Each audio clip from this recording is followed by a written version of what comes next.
This is SpaceTime Series 28, Episode 11, for broadcast on the 24th of January 2025. Coming up on SpaceTime, signatures of ancient ice-free ponds and lakes found on Mars, discovery of a quasar that might have helped turn on the lights for the entire universe, and the European Space Agency's Probe 3 spacecraft quite literally splits in two. All that and more coming up on SpaceTime. Welcome to SpaceTime with Stuart Gary.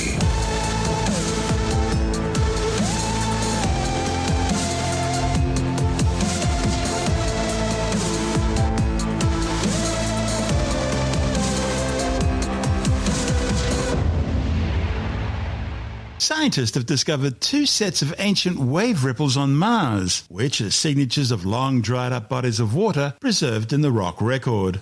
Wave ripples are small undulations in sandy shores of lake beds created as wind-driven water laps back and forth. The ripples were discovered by NASA's Mars Curiosity rover as it was exploring the red planet-scale crater.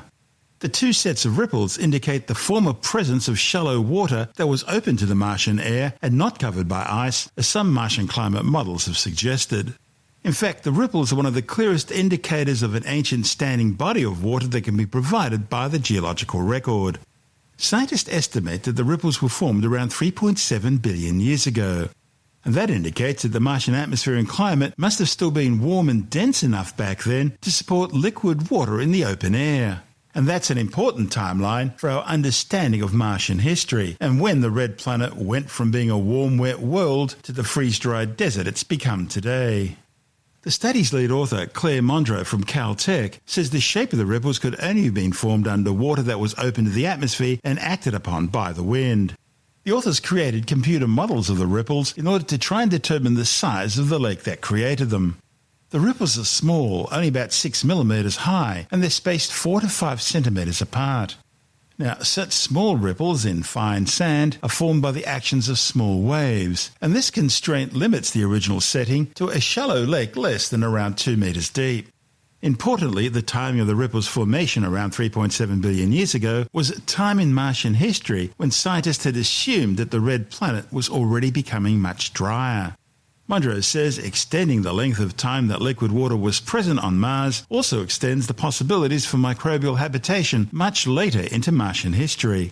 One set of ripples, the so-called Prow outcrop, was discovered in a region that once contained wind-blown sand dunes. The other set, found nearby in the Ampare marker band of rock, suggests the presence of a lake up to 2 meters deep slightly later in Martian history than the Prow ripples. This is SpaceTime. Still to come, a quasar that might have helped turn on the lights of the universe, and the European Space Agency's Probe 3 spacecraft quite literally splits in two. All that and more still to come on SpaceTime.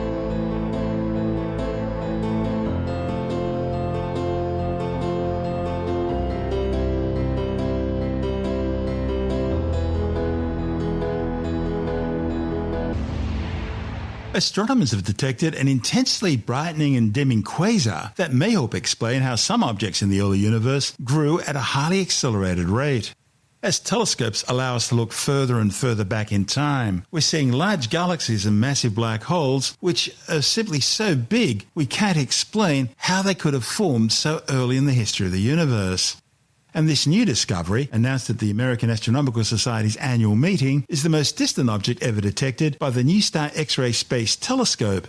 It's also one of the most highly variable quasars ever identified. The study's lead author, Leah Macro-Tully from Yale University, says the quasar is very likely to be a supermassive black hole with a jet pointed directly towards the Earth, and it's being seen as it looked in the first billion years of the universe's existence. Quasars are fascinating. They're among the oldest, brightest objects in the universe. As matter falls into a supermassive black hole, it initially forms an accretion disk around the black hole's event horizon. There, material is crushed and torn apart at the subatomic level, in the process releasing huge amounts of energy. Now, most of this material eventually falls beyond the event horizon and disappears forever into the supermassive black hole's singularity. But some of the energy and material escapes this fate, being transported along magnetic field lines and then shot deep into space in powerful jets, which we call quasars. These are so bright they can be detected from the other side of the universe. They shine right across the electromagnetic spectrum in radio, infrared, visible, ultraviolet, X-ray and gamma-ray wavelengths. In fact, this visibility has made quasars a helpful proxy for trying to understand the structure and evolution of the cosmos. For example, astronomers look to quasars to study the epoch of reionization. That's a period less than 1 billion years after the Big Bang, when the electrically neutral hydrogen atoms that filled the universe became charged in the process, producing the first generation of stars, which ionized the gas, making the universe transparent for the first time. This epoch of reionization is considered the end of the universe's dark ages. The precise timeline and source class responsible for reionization is still hotly debated, and actively accreting supermassive black holes are one proposed culprit. Now, for this study, the authors compared NuSTAR observations of a distant quasar designated as J1429 plus 5447 with unrelated observations 4 months earlier by the Chandra X-ray Space Telescope. And they found that the quasar's X-ray emissions had doubled in that very short space of time. Now, remember, we're talking here about relativistic effects, so 4 months on Earth corresponds to only about 2 weeks for the quasar. And this level of X-ray variability in such a short period of time, in terms of both intensity and rapidity, is extreme. It's almost certainly explained by a jet pointing directly towards the Earth, a cone in which particles are being transported up to 1 million light-years away from the central supermassive black hole's accretion disk which created them. And because these jets are moving at close to the speed of light, effects of Einstein's theory of special relativity come to play, speeding up and amplifying the variability. The findings, reported in the astrophysical journal Letters, are therefore offering crucial, much-needed new information for astronomers who are studying reionization. And it may also point astronomers towards other supermassive black hole candidates from the early universe. Macrotully says finding more supermassive black holes that are potentially hosting jets raises the question of just how these supermassive black holes grew so big in such a short timescale, and what connection that may have to jet-triggering mechanisms. This is SpaceTime. Still to come, the Probe 3 spacecraft splits in two, and later in the science report, discovery of a blood vessel fingerprint in the back of your eye, which could tell doctors whether or not you're at risk of a stroke. All that and more still to come on SpaceTime.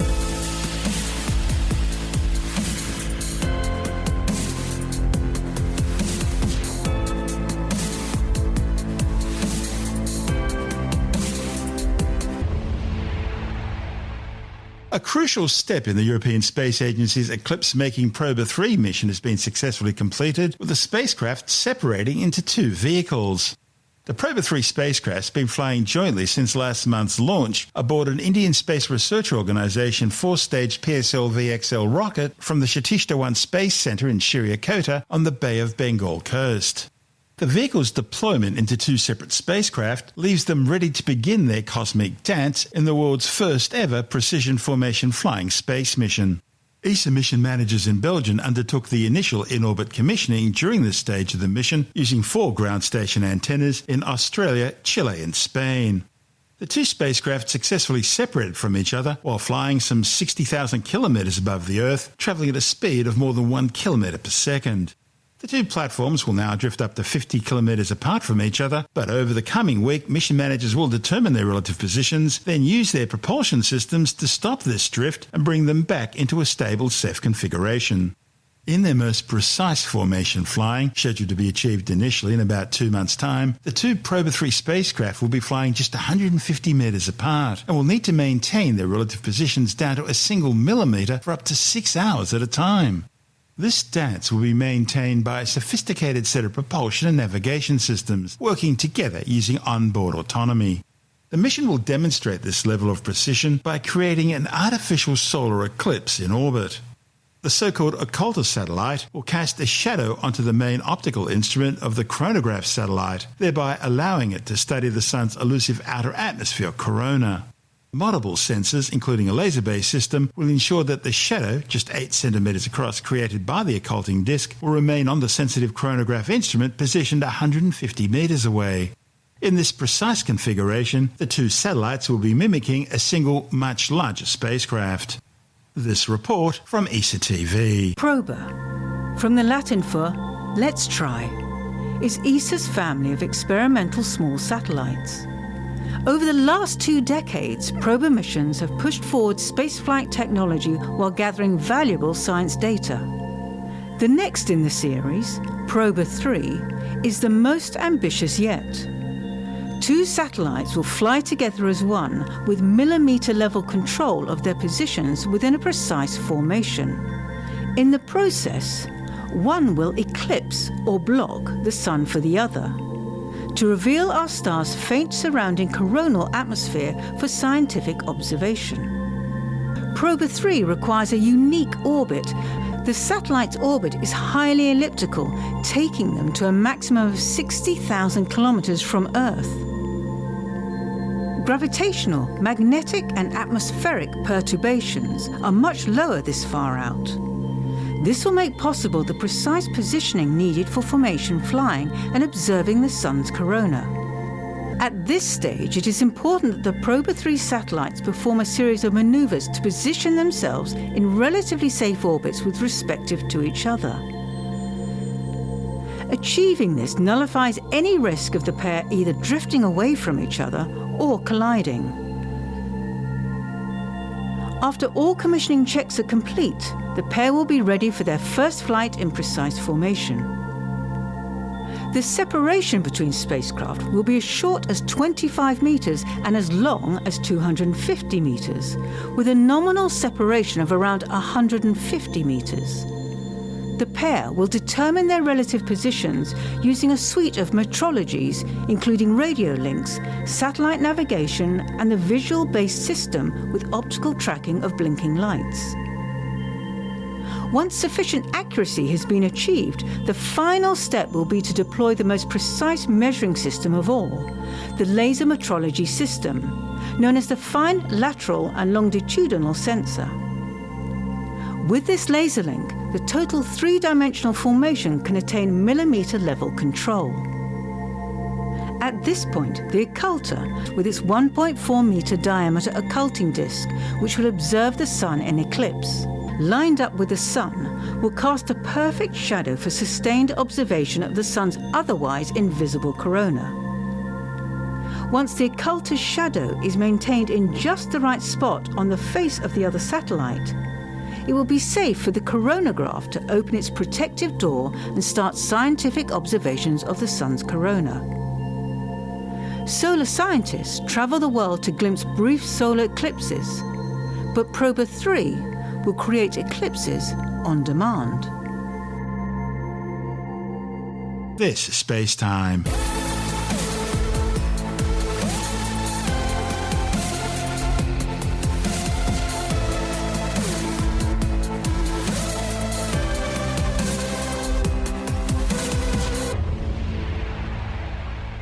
And time now to take another brief look at some of the other stories making news in science this week with the Science Report.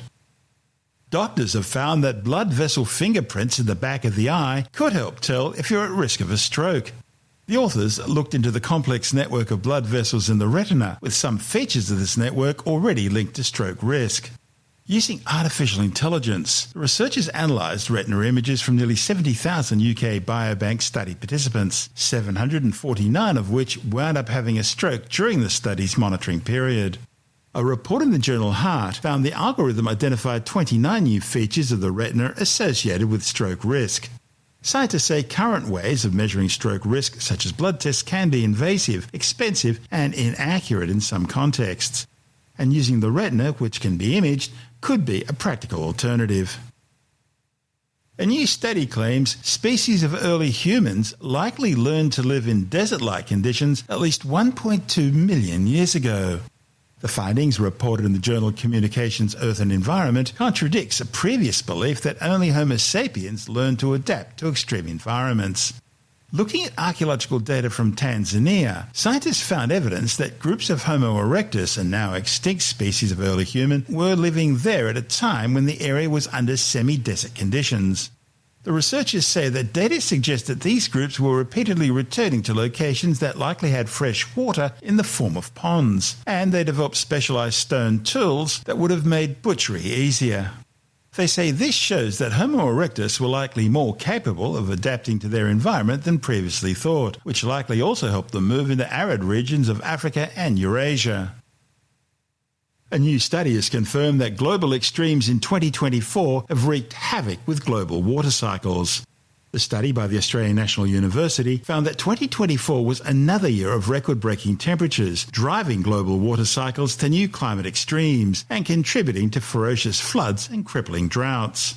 The 2024 Global Water Monitoring Report found rising temperatures are changing the way water moves around the planet, in the process wreaking havoc on water cycles. A new study has found that Paleolithic humans probably never heard of the paleo diet. This trendy diet is supposedly based on all sorts of foods your prehistoric ancestors would have eaten before the development of agriculture and industry 12,000 years ago. But new research examining the eating habits of early humans suggests that the so-called paleo diet might not have been an accurate representation of what ancient hunter-gatherers actually ate.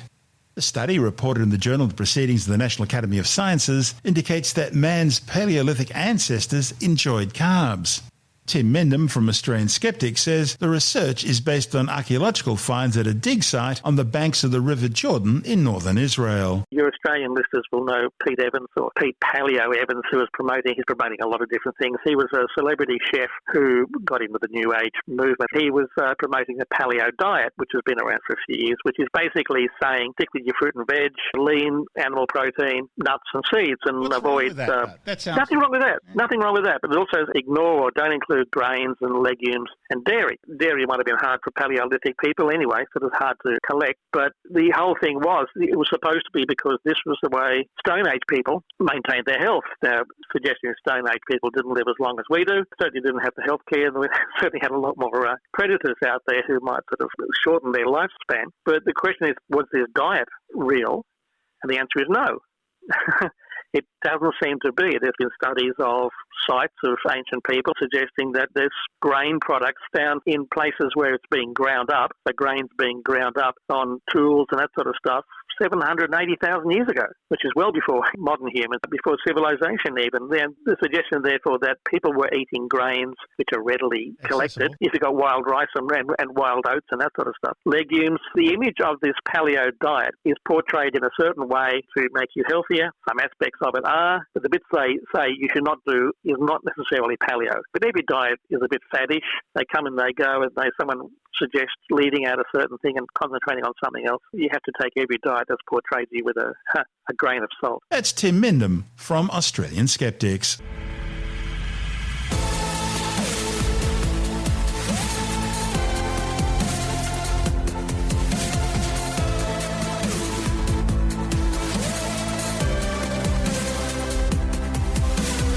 And that's the show for now. SpaceTime is available every Monday, Wednesday and Friday through Apple Podcasts, iTunes, Stitcher, Google Podcast, Pocket Casts, Spotify, Acast, Amazon Music, Bytes.com, SoundCloud, YouTube, your favourite podcast download provider, and from spacetimewithstuartgary.com. SpaceTime's also broadcast through the National Science Foundation on Science Zone Radio and on both iHeartRadio and TuneIn Radio. And you can help to support our show by visiting the SpaceTime store for a range of promotional merchandising goodies, or by becoming a SpaceTime patron, which gives you access to triple episode commercial-free versions of the show, as well as lots of bonus audio content which doesn't go to air, access to our exclusive Facebook group, and other rewards. Just go to spacetimewithstuartgary.com for full details. You've been listening to SpaceTime with Stuart Gary. This has been another quality podcast production from Bytes.com.